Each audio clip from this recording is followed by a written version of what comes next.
Whether it was Novak Djokovic displaying his dominance once again or Taylor Fritz taking a huge leap towards ATP finals and breaking into the top 10 of the rankings, this week was packed with great tennis, so let's talk about the main takeaways from Astana and Tokyo 500 tournaments.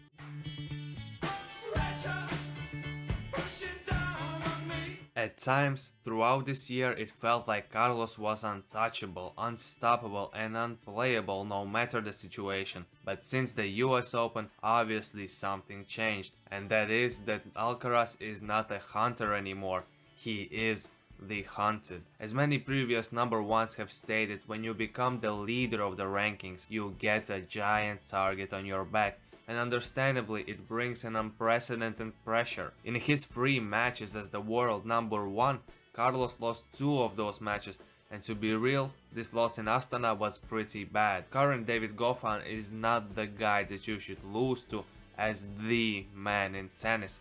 Are these losses showing something that we should be scared about? Not really, in my opinion. But Carlos definitely can't get complacent after reaching the top of the mountain, so he needs to get some wins ASAP. Oh man, not again. I feel like it's the same old story with Auger-Aliassime. He wins a great match against a tough opponent where not many were expecting his win. In this instance, it was the win against Djokovic at the Laver Cup. But my guy, you just can't follow it up with a loss to Roberto Bautista Agut. RBA is a very solid player, no doubt about it, but there should be a time when you consistently beat solid players. You can't just beat one and then dip. It looks like Felix's weakness is his mental game. And it sucks because I genuinely love watching him play, but his inconsistency drags him down so much. This defeat against RBA significantly tarnished his chances to get to the ATP finals. I just hope that in the future something clicks for him and he will finally become the consistent player that we hope he can be. Little bitch, shut the fuck up, tell your best friend, shut the fuck up. Can't lie, as the leader of Tsitsipas hater club, I was surprised at how well Tsitsipas played in Astana. So to show my objectivity, I have to give respect where respect is due, because the man was solid this week. Comeback victory against Rublev was something that we don't see often from Steph, because Rublev was on his game that day and Tsitsipas still extinguished that fire and got the dub. But my favorite win was against Hurkacz, where he avoided the heartbreak in the first set, which he was dominating until the tiebreak.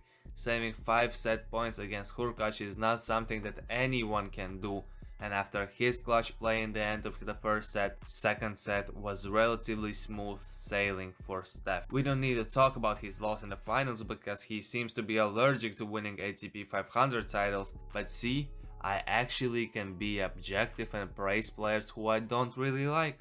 Who can stop the path of Novak Djokovic. Is there someone who will be able to stop Djokovic in the remainder of the season?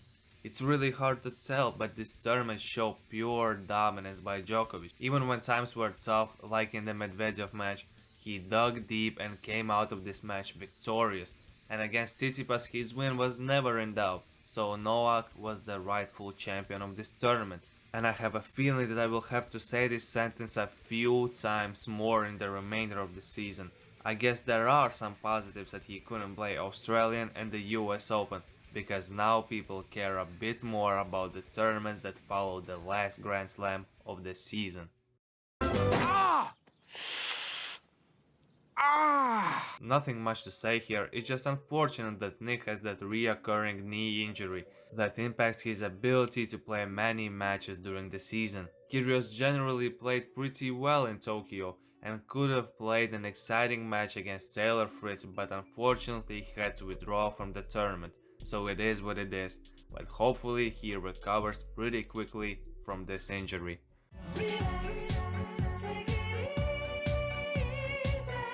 I have explained in previous videos how I feel about top players playing in too many 250 tournaments, so I won't repeat myself. You can check out that video if you are interested though. But can somebody give a logical reason as to why Casper Ruud played in Seoul a week before Tokyo? Like I promise you, Casper, You can take a break for a week, nobody will be against that.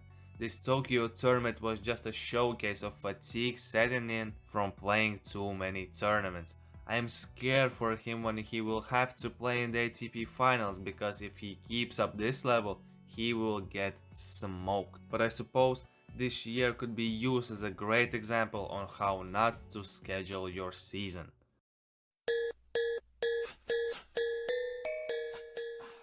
After spending a whole week in quarantine and feeling all the symptoms in Seoul and starting the tournament in Tokyo as late as possible, Taylor Fritz still somehow find a way to win this tournament.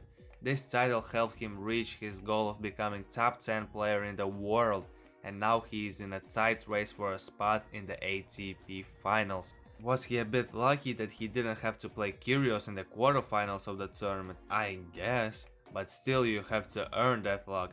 There was no luck needed against Shapo or even Tiafoe in the finals. Taylor just played great, relentless tennis that most of the times gets rewarded with great results, and Tokyo was no exception.